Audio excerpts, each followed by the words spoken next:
I'd like to introduce to you a band that you know and love. Come to you like the sound of equipment being thrown from a moving van, the sound of dead cell phones and oil rigs, the sound of empty parking lots and school buses. They love to live and live to love. Ladies and gentlemen, Jesus Children of America, the White Stripes. Hello. Come on in. The water's great. My name is Ryan Schaap, and this is the hardest podcast to podcast.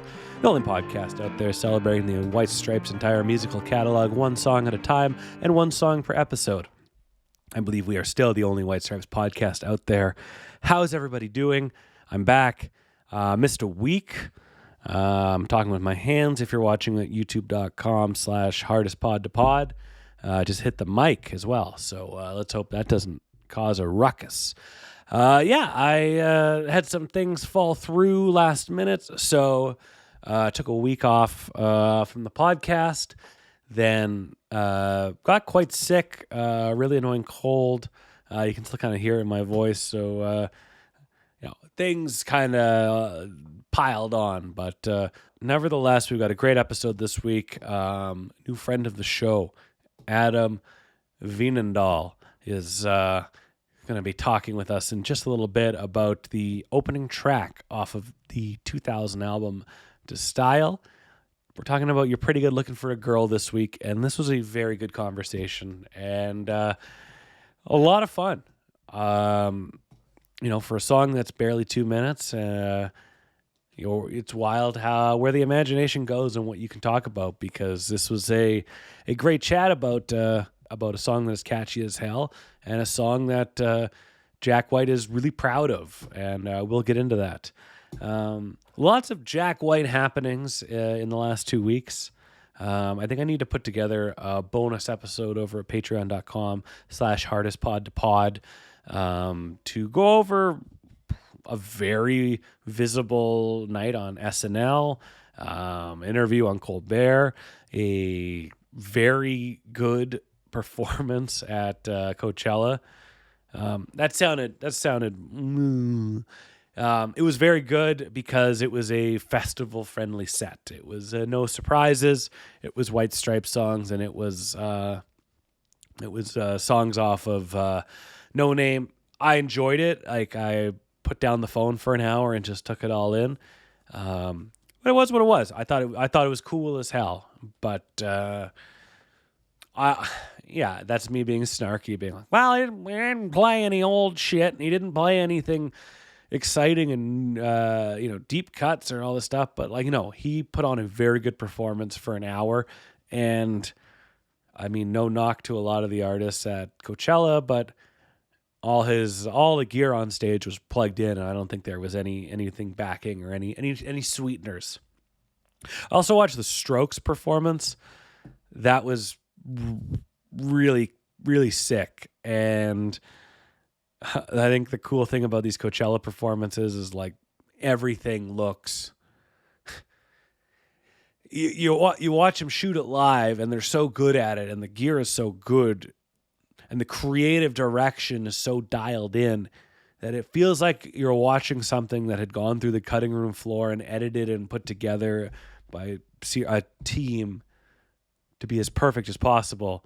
And it's just outstanding on so many levels. So the Jack performance I caught, and I watched most of the Strokes one. I really like the Strokes. I think they've got 5 just S-tier songs that are fucking outstanding, but they got a boring shtick, and I kind of fast forwarded till I got to New York City Cops and Reptilia. It was what it was. I also need to watch Justin Bieber's performance, where he just dicks around and looks at videos, because I think that's pretty damn cool as a performance and as a bit of an artistic exhibit, if you will. Jack White also put out new music, a single that I've purchased with some other singles. Jack White's also got new music out. He put out a new single. I don't know if it's the first single. I don't know whatever the hell it is. But 2 new songs, G.O.D. and the Broken Ribs, which I quite liked. And then Dorico, Doricho de Monaco. I haven't looked into the proper pronunciation or the meaning behind that, but that's a song he played on the No Name tour, I think in the Midwest. I want to say Kansas City.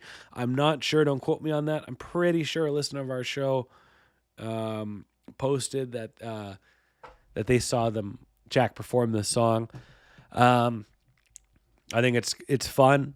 It's a neat riff, but it's not stopping the clocks. It sounds like a B-side, and that's cool. And I'd like to see where it fits in with the whole, the whole exhibit, if you will. I thought G.O.D. and the Broken Ribs is cool as hell. The B-side just sounds like a good jam that you would jam on live or in a studio space, and that's what it sounds like. It's cool, but not for me. With all the Jack White happenings, perfect time to put together. Again, I wanted to put together some bonus content last week, but getting sick as a dog really threw a wrench into that. So we're gonna wait. But towards the end of the week, there'll be a new bonus episode, just kind of going over all of the happenings of Jack, new releases, new music, new high profile gigs. Everything you can hope for under the sun that Jack's doing. Well, we'll talk about it later this week. That's over at patreon.com/hardestpod2pod. 2 tiers. You could be a Steady As She Goes a member for $5 Canadian, or you can be a highball staffer for $20 Canadian. It's going to wrap up my my rambles for the week. It's time for our call to action. If you're new here, what I want you to do is I want you to hit pause on this episode. I want you to go to your streaming platform of choice. I understand you might have the desire to listen to the song on vinyl. You can do that. But for me, for this show, kindly ask that you go to your streaming platform of choice. You go find 2000s to Style. You hit the opening track. You're pretty good looking for a girl. And you give it a listen. And that way it is as fresh in your mind as it was in my mind and Adam's mind when we had this conversation. When you do listen to that, and then hit play on this episode again, I want to know if you also listen to Hello Operator. It is time to talk to Adam, and it's time to talk about You're Pretty Good Looking for a Girl.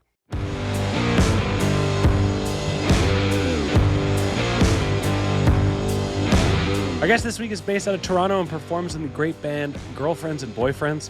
He is Adam Vennendaal. Adam, how are you doing today? I'm great. How are you doing, Ryan? I've had a very busy weekend. I went from getting the non-COVID plague, and now I am back better than ever. I'm unshowered. That's why I'm wearing a hat. But that is the inside secret of podcasting. If you're wearing a hoodie and a hat, you could be doing more. Yeah, I mean, got a hoodie going, so no judgment. It is what it is. We're talking about the White Stripes today. You are a first timer on this show. I would love to hear your connection, your first exposure to the band, and just how they fit in with your musical journey. Yeah, I mean, like a lot of people, mine's kind of typical or typical of those of us of a certain age, which is the fell in love with a girl video that when it showed up on Much Music just blew so many people's minds. I think that was Michelle Gondry who did that one, That's if I'm correct. not Yep. mistaken, with the Lego animation, and not only that, but the sound of the band, like they really were at that time pretty novel. I mean, I think I had been exposed to the Strokes by that point. Trying to remember, a little foggy on the timing exactly, but it was Yeah. around the same time. And so I went from listening to a lot of punk music to suddenly this, really raw garage sound. Loved it. Anything with cranked up distortion, it's good in my books. Yep. And so that set me on a journey of, not long after that, I got really into Velvet Underground and, sort of worked my way back with some of the influences that the Stripes had and Yeah. the Strokes as well. Discovering a lot of that sort of 60s garage stuff, and then the 70s sort of post-punk that influenced some of that material. And then in terms of how it influenced me, I mean, especially this record, The Style was a big one. Being a broke student back in the day, it was pretty clever of their label to put out when they reissued the first two White Stripes records. I'm pretty sure they were part of that like two for $20 campaign. You used to get those Yeah. whether it was HMV or Music World. I can't remember. But anyway, so I know I nabbed after White Blood Cells. I nabbed those two and ended up actually listening to those two more than White Blood Cells, strangely enough, and especially to Style. There's just something about this record.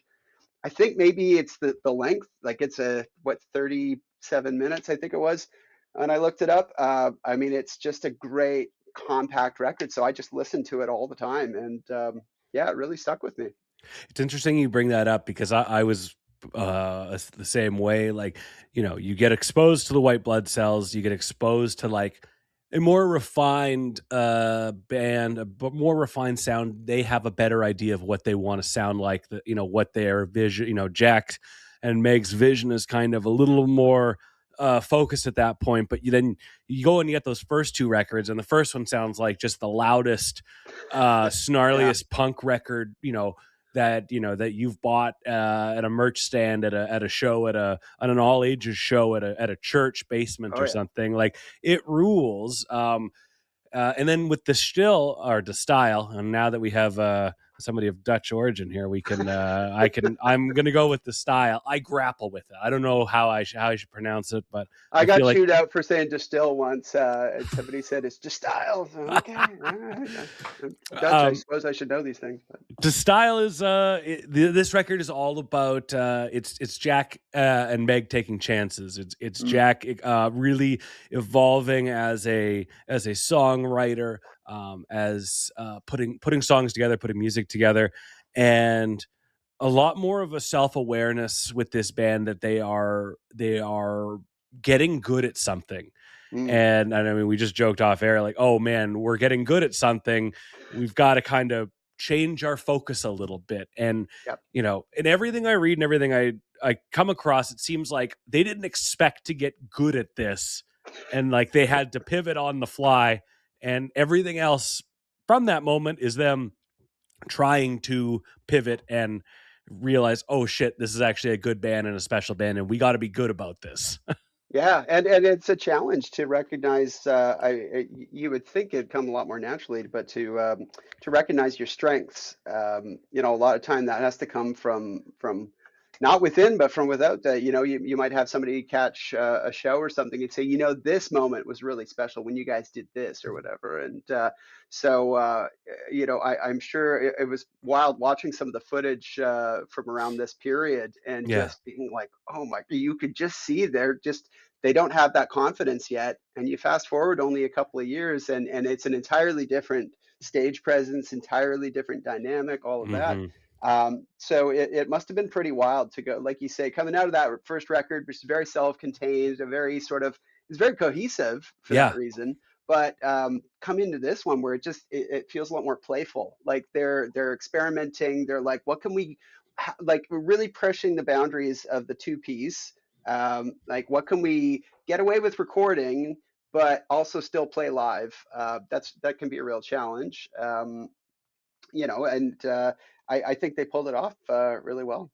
Yeah, and outside of bringing a guy in to play an electric violin, like Mhm. Distill is it's something that they can pull off live, but it's just them taking that step forward in the right direction of like being who you can be. Like, here is Mhm. the what every album in the White Stripes catalog, from self-titled to Icky Thump, is like them realizing the risks they can take, the continuing to identify their strengths and their abilities, and Mhm. then seemingly capitalizing on them.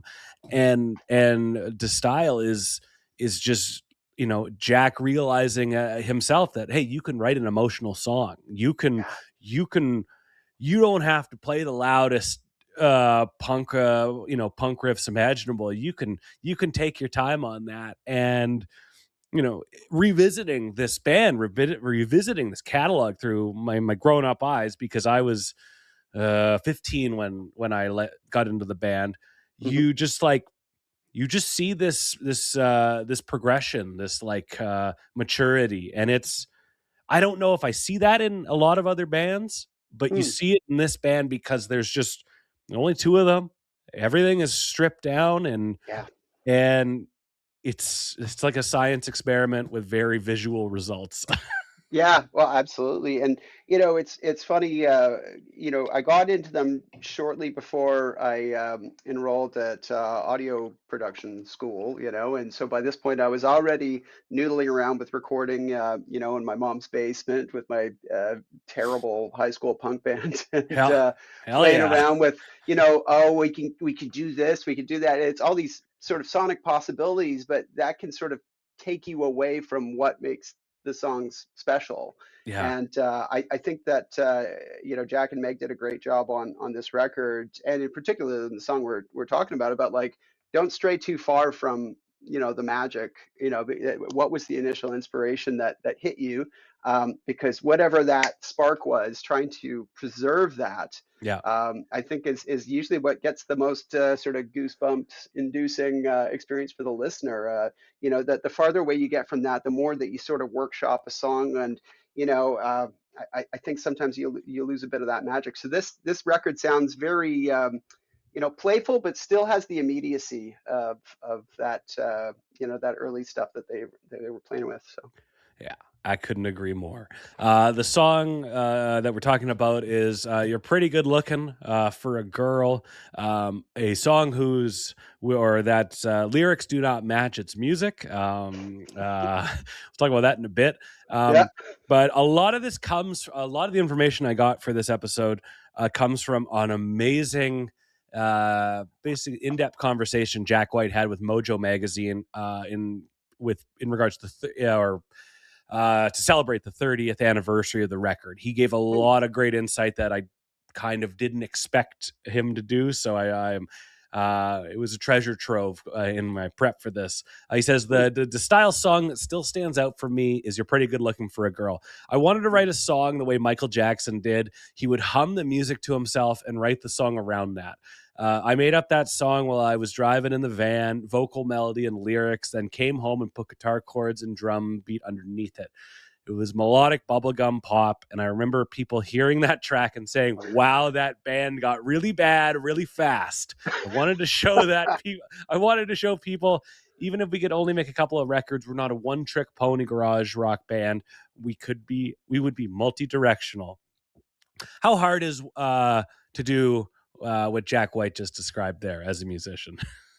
I mean, that's it's a challenge to be, I would say, vulnerable in that way. It's, I know some people who've written pretty hooky songs, and I used to be guilty of this as well. That the sort of snobbery that I used to put on myself and some of the songs that I've written and co-written, where Yeah. I'm going, oh, we can't do that. It's too poppy. It's and in some ways you think, oh, that's too easy, but then when I talk with other musician friends and producers, I mean now especially when you talk about coming back to this material with more mature perspective, especially those of us who are still making music, we're like really appreciating the sort of a really well crafted hook. There's just something, back when I was younger, I thought, oh, that's so easy. That's not easy, man. That is not easy to write a well crafted hook, a pop song that is so sort of what's the word for it? I would say like economical, Sure. like Yeah. a really you make you're making the best use of every second of that song. And when I was listening to this in preparation for our chat today, other songs that I was trying to think, what other songs does this remind me of by other artists who have played around with this kind of thing? And the ones that came to mind were like some of David Bowie's stuff that he did for the Low record. The first half of that record, the first side on vinyl, is a bunch of short songs. I mean, Yeah. Sound and Vision is like one verse and a chorus, basically. Same with What in the World, I think, is Yeah.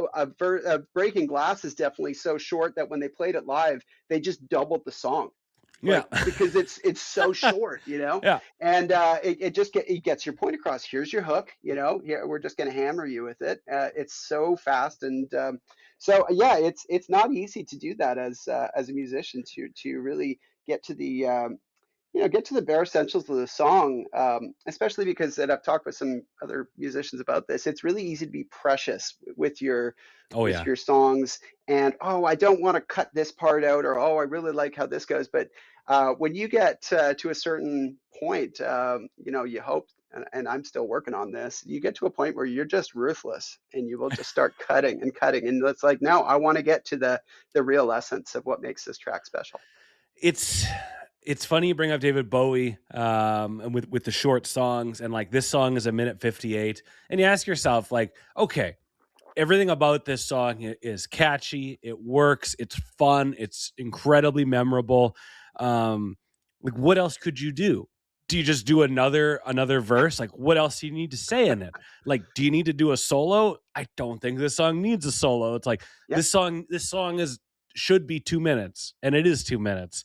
yeah. It reminds me of, take it, I have a long standing tradition on this show of comparing things to Metallica. Oh, And yeah. if you like, their worst album ever, Saint Anger, their songs are literally just copy and pasted, like do it over. Uh-oh, what are you grabbing? I gotta show you something. If you're Yeah. gonna talk about Saint Anger, have you read this book? This No, should Monster I? Lives. Well, if you've seen the documentary, Some Kind of Many, Monster, many times. Joe Berlinger, one of the two directors, wrote this at the same time as the movie, Jesus. Okay. and it blew my mind. So what you like exactly what you're talking about. He really goes in. There's a bunch of stuff in the book, Okay. like interviews where they talk about copying and pasting those songs, and just yeah, you're right. Like Absolutely. I think it was okay. First off, I've got my next book that's going to be on the nightstand because we'll have a book club about this down the road. Oh, please. But like there's songs on that record that like here we are doing Pretty Good Looking for a Girl, and I'm going, so Invisible Kid, that's a 3-minute song that I'm like, for a horrible sounding record and a horrible approach to making music, I kind of enjoy this. And then they make it 6 minutes and they don't do anything different. They just cut and paste. And it's like, Yeah, put the song twice. yeah, And I'm like, yeah, why would anybody enjoy this? Why would anybody like, I, even like, if you think of bands that turn a 4-minute single into like a 15-minute, let's take it for a walk live version. oh They yeah, don't do the same thing over and over again. There's different parts and they make yeah, it special. yeah, So I love that this song is short as hell, and it's it's everything it needs to be and then some. Like it's perfect. yeah. It's great. No editing required. It's funny. The other one that popped into my head, I was remembering this really great little pop song by a not pop band. Yeah. If you know Wire from the '70s and onwards, but Yeah. they put out these sort of three legendary sort of punk and post punk records, but they had a song called Outdoor Miner. It's like a 2-minute Yeah. pop song. And the joke was, and I can't think of a single other instance of this happening. When the record label put out the 45, the single of it, they actually put out an extended version because they thought it was too short at 2 minutes, like almost that the listener was getting ripped off or Yeah. something. So they added a part that the band had decided to cut, where the producer had done a little piano solo, which added another 25 seconds or whatever it was Yeah. to this track. And I'm going, I don't want that version. I want the 2-minute get in and out Yeah. with the hook. So yeah, it's great that that the Stripes, and even when they do this one live, as you're talking about, right? I know we'll get to Yeah. that in a bit, but they're not embellishing or going off on it. It's still a 2-minute song. No. And you in my mind, it's about a 4.5-minute song because this song I can't think of another song in the White Stripes catalog where you go, I'm going to listen to You're Pretty Good Looking for a Girl, and I'm not going to go into Hello Operator because Yeah. it is realized today, I'm like, this is their heartbreaker, live and love, and she's just a woman. Yeah. That like Right. even on FM radio stations, if you hear heartbreaker, if you're Oh yeah. I mean, this is Always. I'm dating myself because like I don't know, I mean, classic rock is dead. Now it's just, classic hits. But like, for a long time in this in our pop culture world, FM radio station would play Heartbreaker. You'd hear that quick little bit, and then they would go into Live and Love and Just a Woman. And it's like, individually, those two songs I'm fine with, but together you're like, oh. Yeah, it's "We Will Rock You" and "We Are the Champions." I think Exactly. classic rock radio used to do that too Yep. for as well. And what's so funny is when I went to listen to the Style for this, I switched to YouTube Music a while ago, Yeah. and the version on there, when you search for White Stripes to Style, the version that pops up starts with "Hello Operator," and I was like baffled by this. And then when I search for "You're Pretty Good Looking," it does there is another version, but it's not sort of the default version. And I was going, what the hell's going on? And I've seen this before on streaming where you'll get a different territories release or whatever. So there is apparently a version of the Style that cuts, and I have no idea why, but it cut "You're Pretty Good Looking." So there you go. It's pretty odd. It's what I tried to find and narrow it down on Discogs.com, and I couldn't track it down, but I know there is one version. Okay, because that was going to be my next move, and to sound like the smartest guy in the room, I was going to add it at the beginning of the show, being like, "Well, actually," but well, if you track it down, because there's 45 versions of the Style on Discogs, and when I searched for "You're Pretty Good Looking," it shows up on 44 of them. So I know there is one. It's just I couldn't go through the bloody list to figure it out. That is really, really interesting. There's some homework for you. Yeah. But and going through their set lists, this is a companion song. Like these two, this is 1A and 1B. I'll be honest, 1A is "Hello Operator." It's one of their best, coolest songs, but these two go so perfectly together, and I don't want to listen to one without the other. And I'm not comparing it to Sgt. Pepper's and A Day in the Life, but it's like you have these two, these big tracks that you want to listen to at the same time, and that's just what happens when you have a clear vision, artistic vision for a song and for an album. Everything just works together. Yeah, absolutely. It's I mean the flow of this record, not only those two songs, I feel like the whole thing is so great. Maybe it's the length or the song choice, the track listing that they went with, the sequencing, but like I used to just pop this album in my Discman and go around for the day and just have it. And there are very few albums I can listen to on repeat, but this is one of them, and part of me thinks, well, maybe that short length, maybe there's an appeal that you don't get tired of it. You just want to go right back to the start and hit me with that big hook again. This is a very good reminder of, don't bore us, get to the chorus, and don't inflate it. Just like, you've got a good thing, just get it out there fast and leave them wanting more. That's a big one for bands. When my band's putting together a set list, we think about that too. We go, well, we could play X number of songs or push it to this many minutes, but is it better to just hit them with all of our best stuff and then just see you later, have them go, that was good. I mean, there was a smirk between us when we talked about the lyrics. So before we do that, musically, just firing this up, listen to it at a repeat a couple times. And again, normally I'll listen to like the same song over and over and over again. But for this one, I'm like, well, I should probably listen to "Hello Operator" right after. But listening back, a couple of things stood out to me musically. The fucking build to the bridge is so good, awesome. And I was going through my 20th anniversary of Style release through Third Man Vault, and there's like an alternate take of this song. It's the same, and it's actually without lyrics, so it's like there's nothing really different about it. They just did take two. But it seems, based on how Jack said that he came up with it in a quick and dirty, that's just genius. Like I don't think that they spent a lot of time trying to go, how can we really make this work? I think it just came out of them naturally.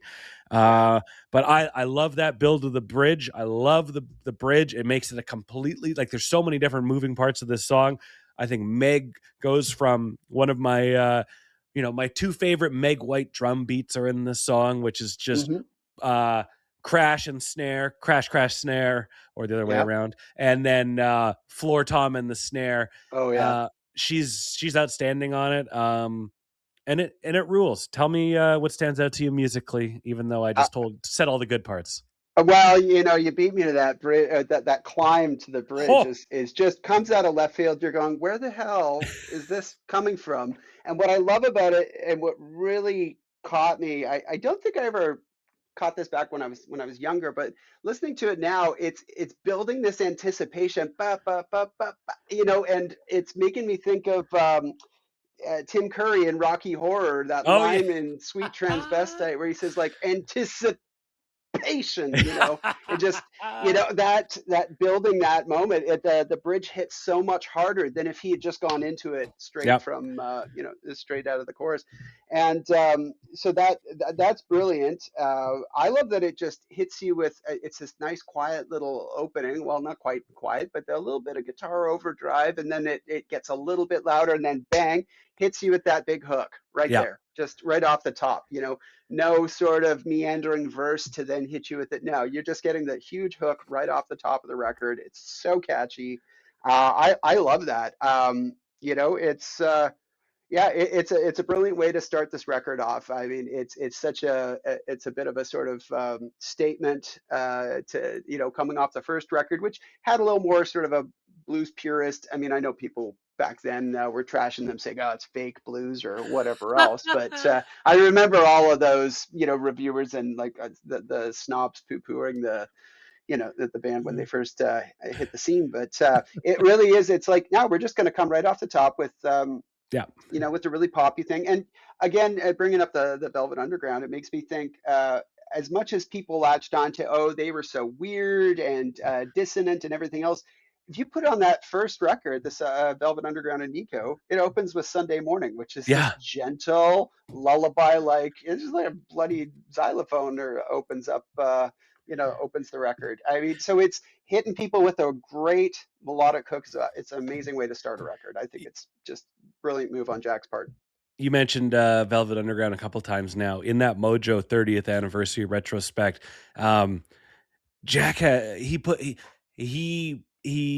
put it, basically outlines that Meg was self-aware and she knew what she was doing on purpose. Like, it wasn't like, I'm a bumbling fool, what can I do? He said Meg's drumming had come out of the Velvet Underground's Mo Tucker, Mm-hmm. of Detroit bands like the Gories, where their drummer Peg didn't even have a skin on her bass drum.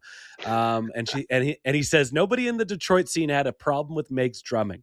But when we started to get more press, I remember Meg saying to me, "Jack, they are not going to understand. They're just going to think I'm terrible compared to Neil Peart." I said, "I'm here with you through all of that. They're also going to make fun of me. There's nothing we can do. We're just like, hey, people, you're going to witness our world. We'll put on a show." And it was, again, you jump to these assumptions that, hapless kids don't know how to play, and oh, poor things, if only they could get better at it. But it's like no, like I have my inspiration. I Yeah. have my favorite types of music, and I'm going to play like it. And people that get it. And you idiots, in Des Moines, Iowa or whatever, are going to have to, piss and moan that I'm not doing a 45-minute Neil Peart bell solo. Exactly. Yeah, I mean, and part of it is it's fun watching Meg White play drums. I I love it. only saw the Stripes play once. I saw the show for the Elephant Tour at the Plaza of Nations Yeah, in Vancouver, and that's the poster from it. oh, is that amazing? I love it. That was a phenomenal show. Blew my mind. Yep. I became a massive fan of the opening act, I'm a I'm a Robot, who I robot. heard Kevy talk about. Yeah, the two of us became obsessed with them after that.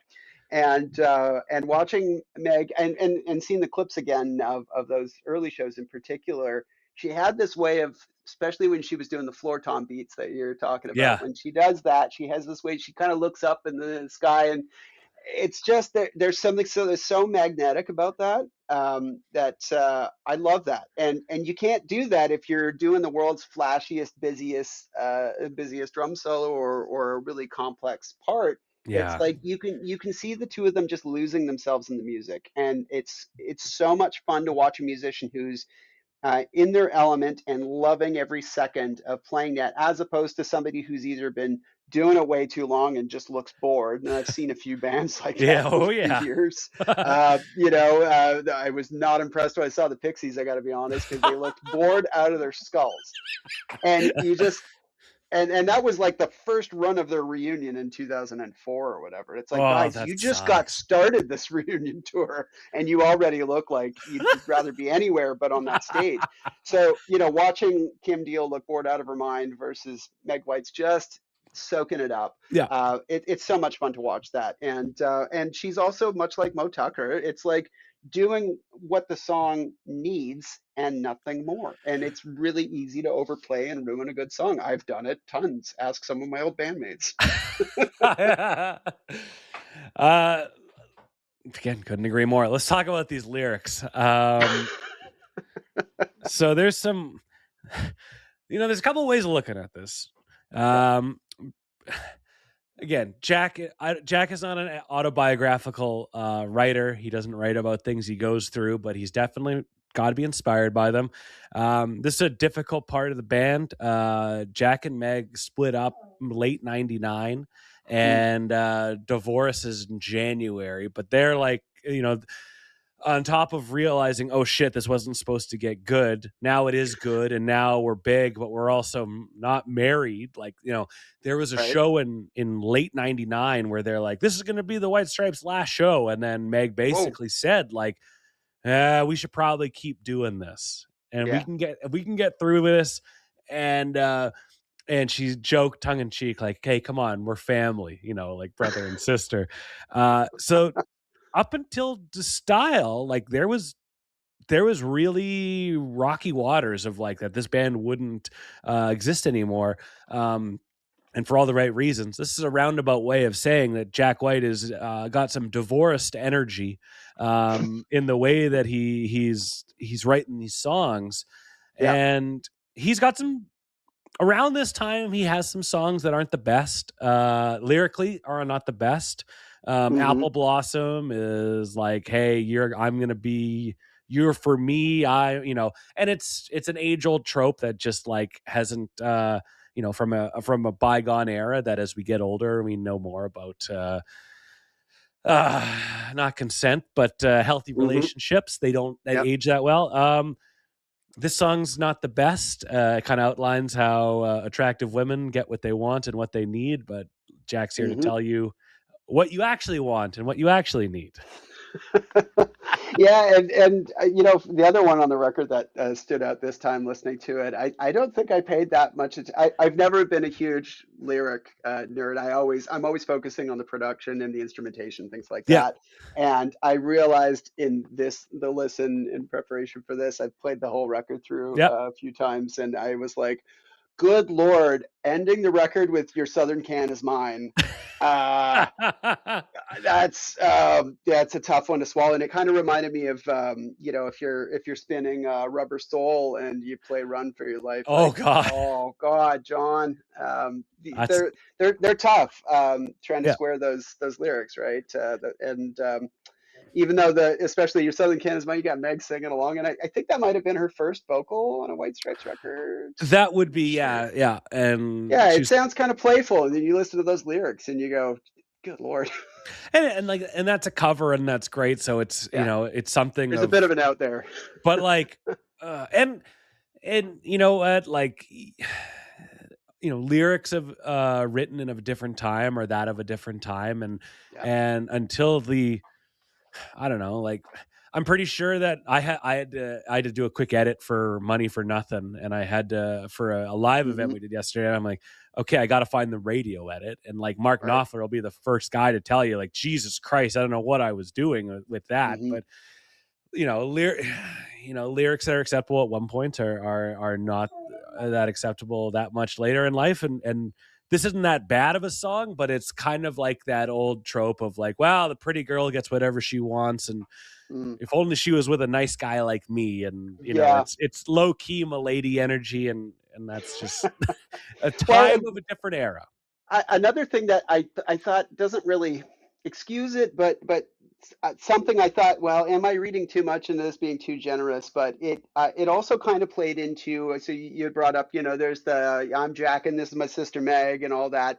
That sort of childlike aspect of a lot of like the sort of affectations that they have with this band.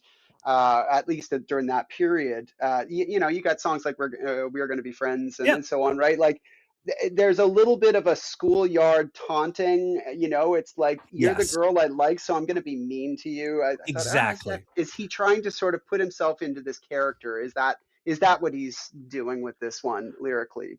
I I think absolutely, and so much like as they've expressed, like this is a band about trying to use this kind of like childlike innocence as an excuse, as a facade, so they could play the blues.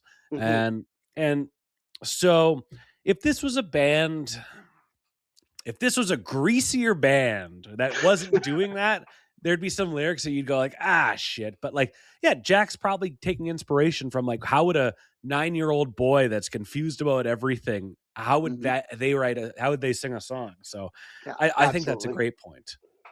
Yeah, I think that that's how I try to make peace with it, and I Yeah. listen to it with that with that character in mind, trying to Yeah. picture it, and it's a little less icky, shall we say? Well, let's move on to the song's legacy. Uh Pitchfork loved it. This is they reviewed it once they were hot, so they reviewed the re-release. And they gave the album a 9.1 and said the opener, "You're pretty good looking, best combines the band's skills and hints at White Blood Cells' heavy gleam. The song flexes serious pop muscle and contains the non sequitur and surrealist touches that give White Blood Cells its mystic, mythic, oh my god, what is that word? Penubra? Oh, Phenobra? Penumbra, yeah. Penumbra. Thank you. Backs are broken. Thoughts are stolen. The year 2025 looms. Only White Blood Cells guitar ballast keeps the legitimately exciting to style in check. The skeleton of the White Stripes breakthrough was clearly already intact. Um, Pitchfork likes to use the thesaurus, Oh yeah. but what they're saying is pretty much spot on. Like, listen, as we talked about off the top, you listen to those first two albums, you really get an understanding of where they get to with White Blood Cells, but they wouldn't have Mhm. gotten there without the chances that Jack took onto Style. Yeah, yeah, absolutely. Something else that struck me listening back now is I think the song is so well crafted Yeah, and the melodies are so strong that I didn't realize until listening with a different critical ear now, all these decades later, yeah, the song is mixed in mono, as far as I yeah, can tell. There's no stereo going on. It sounds like it's one drum mic. I think he put one microphone in the room. yeah. There's one guitar. There's no overdub. No, The vocal has the tiniest touch of echo on it. And when you listen to that, and then if you skip ahead to another tune on the record, like something like "I'm Bound to Pack It Up," I guess is a good example. You were talking about the electric violin, like the fidelity of you're pretty good looking. It sounds much more sort of not quite lo-fi, but it's definitely doesn't have the sort of shimmer. The drums don't have the big boominess that they have on songs like Hello Operator. So it's wild to. I thought it was smart though because what it seemed like to me in terms of setting the song up, I was like, well, how is it in the rest of their canon?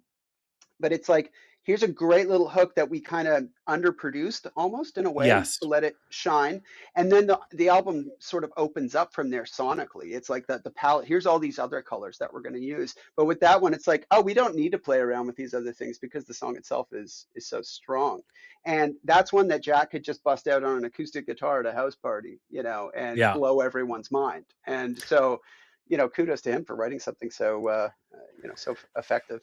So It's very interesting that you bring that up, and I totally agree. And that's what a great podcast is: just two guys agreeing with everybody about one specific thing is the best thing ever. Um, but So when much I was tension on this one.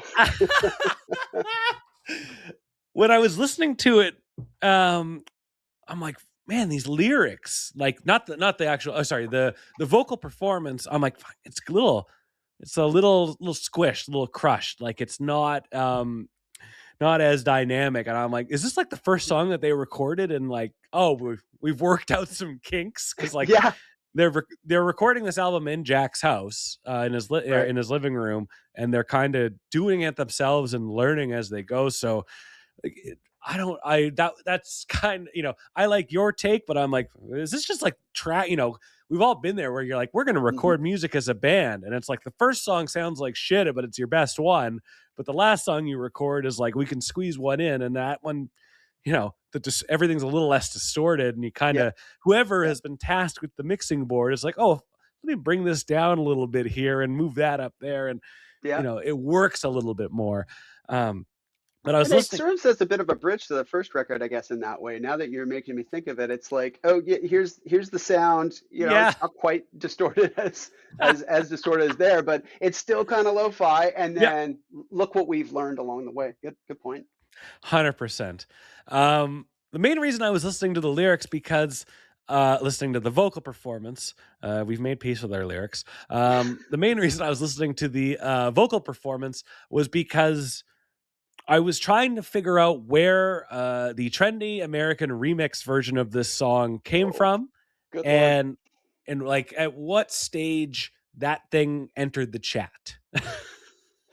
I remember finding that on probably what would have been back then, LimeWire or something like that, because I was downloading all of their B-sides of, Sure, like I yeah, said, yeah, I had the records, but I wanted every material, every piece of material I could get from you them. and And me then I went both. trendy American remix. Oh, this sounds interesting. And then realizing it's exactly the same. They just slapped auto-tune on it. That's as I remember. I didn't listen to it again for this, but It in my is. mind, that's all it is, isn't it? It's all it is, and it was a B-side. They threw it on as a B-side for their "Lord Send Me an Angel" single, Mm. which was a non-album single. The only single off of this album was "Hollow Operator," but I don't know if they had nothing else kicking around at that time, or they're like, just let's make a joke of it.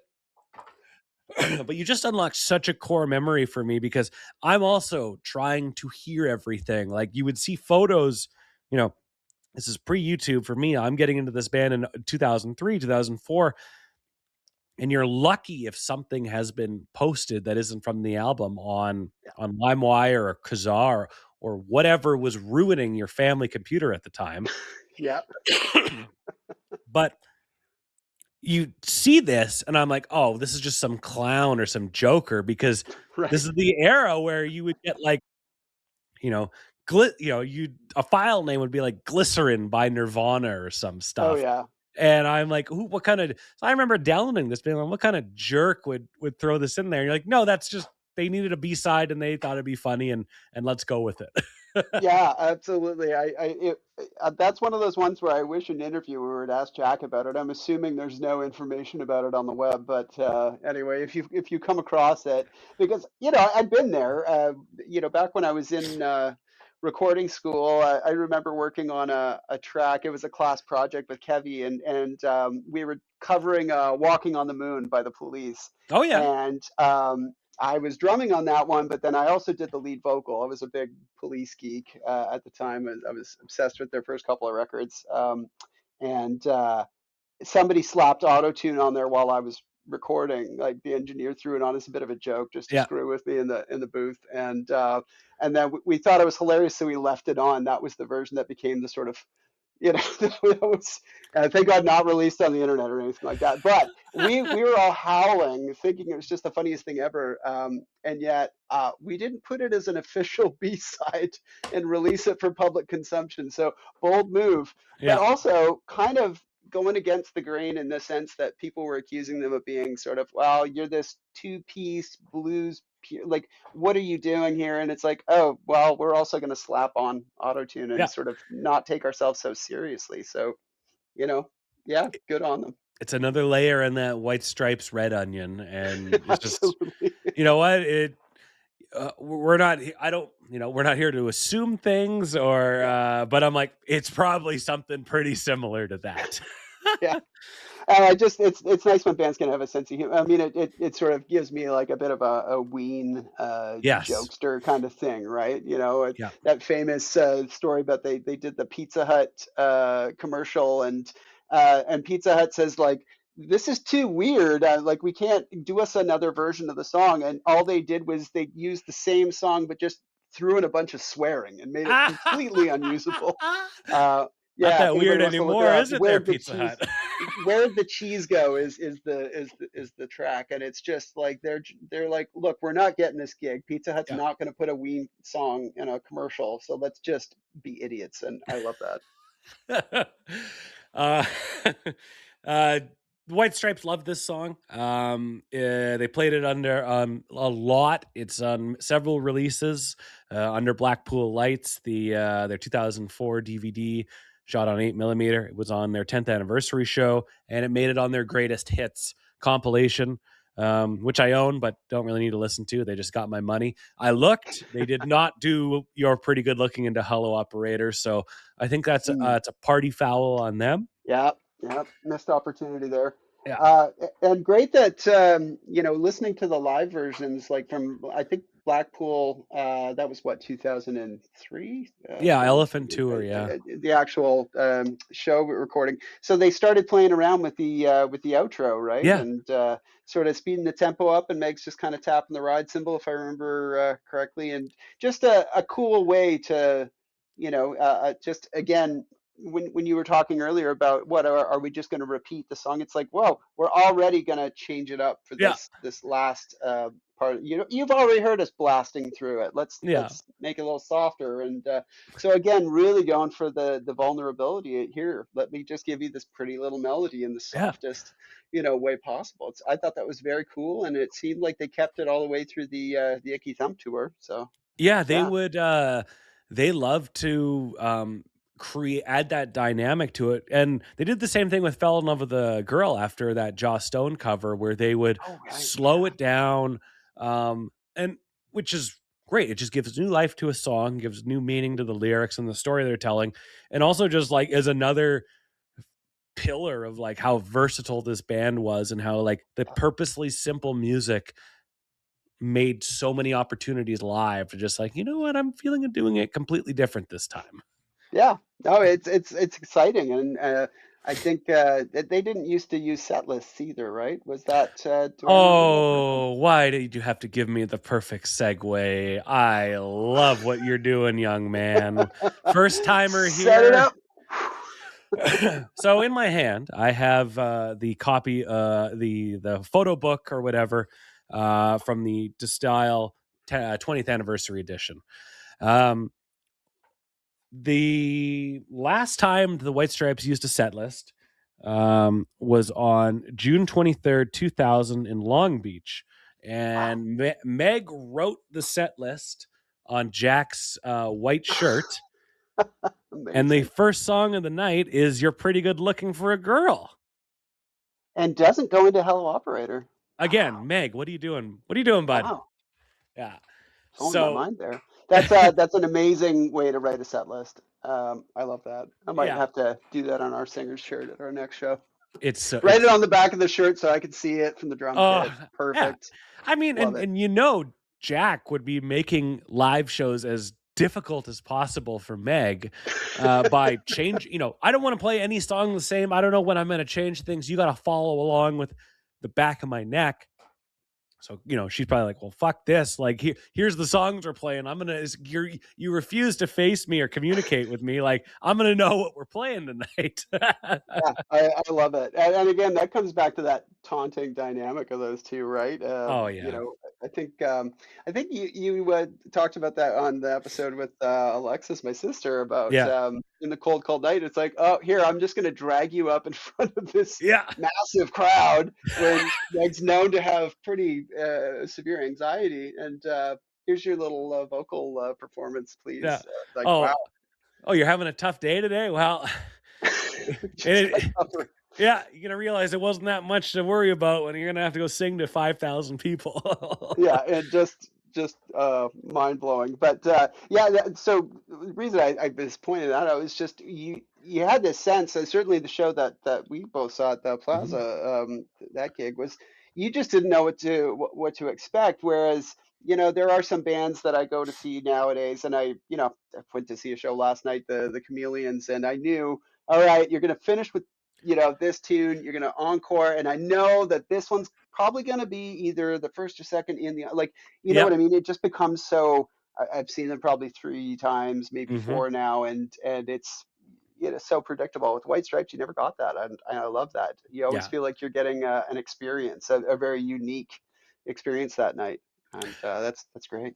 You wanna know one thing? I in my research, I looked up the gig at the Plaza of Nations. They played "You're Pretty Good Looking for a Girl." Fantastic. I probably You know what they played yeah, after? please tell me. "Hello, Operator." Yes, I probably lost it when they did that. I'm willing to bet. Yeah, I mean that I don't have like specific song memories from that show. I'm so Yeah. glad they did that, but it was just a very satisfying concert in the sense I remember going home so happy and feeling like they did their catalog justice. Yeah. So I'm assuming that means they did a pretty heavy smattering of all 4 records throughout the night because I would have probably been that demanding. You It know, I want they representation from each record. No, it's I was looking back, like, they played a lot. They covered everything. Jolie, and they covered Lovesick. They Oh did Let's yeah, Shake Hands. They did a lot. And that was a time when Seven Nation Army wasn't the second last song of the night every night. Like they played Seven right. Nation Army like the fifth or sixth song, and That's it was wild. yeah, just wild to think in retrospect. But yeah, they did play "You're Pretty Good Looking for a Girl." They played it 250 times as a band. That's their 11th most performed song. It Wow. was first performed September 25th, 1999, at the Reacher Theater in Townsend, MD. Is that Montana? No, what's Maryland? Maryland. Yeah. Opening for Pavement, which Oh. yeah, in '99, the Stripes are opening up for Pavement. Um, That is a wild combination, yeah, especially like coming on the heels of that's 99, so that's Pavement doing Bright in the Corners and what was that last Terror Twilight. So it's like Pavement's in their softest phase. yeah. And then you get this super raw opening band. It's like that's And wild. if I Their was, sounds would have been a little more cohesive probably on like the first Pavement record, but wow, that's interesting. and I mean, if I'm a Pavement fan going to see them, and I'm like, where did they find this band? Like out Yeah, back, were they performing at some dive bar that they were at the night before, and they didn't have an opener? And like, what yeah, am I seeing? So I yeah. love it adds to the performance art of it all. I Um, love that. they ended up playing this song right up until their second last gig at the House of Blues in North Myrtle Beach, South Carolina. And Jack White loves playing this song, not as often as he did with the Stripes, but he's played it 27 times. And he played it his first proper solo gig, and he performed the song with his all woman backing band, the Peacocks. Oh Yep. yeah, that's right. Yeah. And he last played it in May of last year when he was on the No Name tour. So this is a song that is getting its justice, and it's living on, and that's all you can really hope for. Yeah, yeah. That's the testament to the when he was talking about writing that, what were you saying? He came up with the melody driving around or something Driving in like the that, van right? one and make a song like Michael Jackson. That really shows. I remember reading the somebody bought me the Elton John autobiography, and I remember Elton writing about taking like a boat from England to America and being like, well, I was writing songs on the piano in the ballroom or whatever it was, and I didn't have recording equipment with me. Keep in mind this was the 70s, so whatever you were writing had to be so good that you could remember it Yeah. later on when and so I thought that there's something about that. If you come up with a good enough melody driving around in your truck for work or whatever you're doing, I guess he probably would have been upholstering or whatever his gig Yeah. was back then, right? It's got to be good enough to stick in your head, and if it's good enough to stick in your head for however long, makes sense that it's gonna 26 years later, whatever it is now, that Yeah, man. it's still charming audiences. That makes a lot of sense. I think, and has complicated as a character and an individual as Michael Jackson was, and my God, was he ever? Yeah.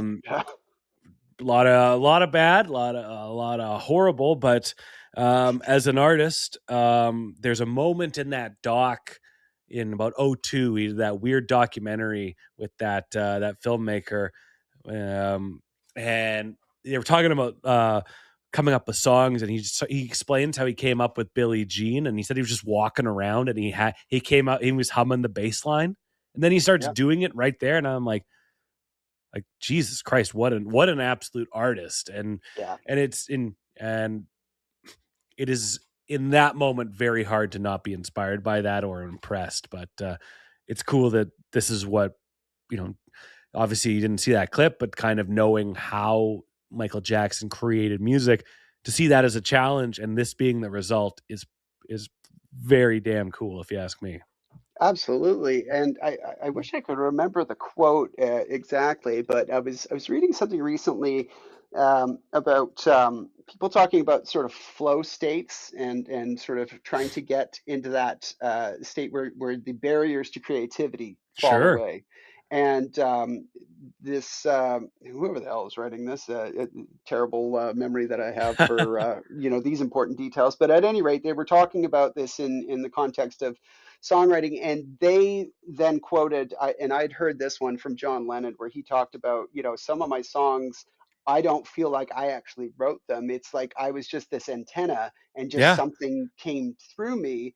And while he sort of took it as, oh, I'm getting this from elsewhere, this person's point about being in a flow state is, no, that was all here, and it's sort of the product of you, taking everything around you, but you don't have that self-critical wall. And again, we were talking earlier, Yeah. oh, it's too poppy or it's too obvious or whatever. If and I can see somebody like Michael Jackson walking, and walking's a great example of this. You're walking, you're at a particular tempo, so you probably got that going. I mean, it makes so much sense that Yeah. all of a sudden that the foundation of the song is going to fall into place as you're just mindlessly walking, and you're not focusing on, am I good enough at what I do? Yeah. Did my last album sell well enough? Did I, am I achieving these career? No, you're just walking, and it's maybe a nice sunny day, and you're just feeling that whatever this internal spring of creativity that's bubbling up. I love that. Yeah, and you're getting out of your own way, and what we're describing about is what artists have struggled with to accomplish and avoid for since the beginning of time. And so it all sounds easy and well and good in the moment, but like, yeah, what we're talking about is the biggest challenge in the history of art. Absolutely. Yeah, uh, here, here. Adam, as we wrap up, I ask all our guests this: the next time you listen to "You're Pretty Good Looking for a Girl," what's going to rattle around in that dome of yours? Is it possible to listen to it and just stop before Hello Operator? Now I want to know, am I just going to be like bristling with a weird anxiety now? I got to But sneeze. I got to sneeze. exactly. It's just going to feel wrong. Like the Yeah, universe has just, been askew. Yeah, I definitely, I hadn't appreciated just how interlinked those two songs are. Partially because, like I say, I'm so used to listening to the album of as a course. whole, and now I'm just, I really love that observation and the fact that they stuck to it like that for so many years. That's going to catch me the next time I listen to it, I'm sure.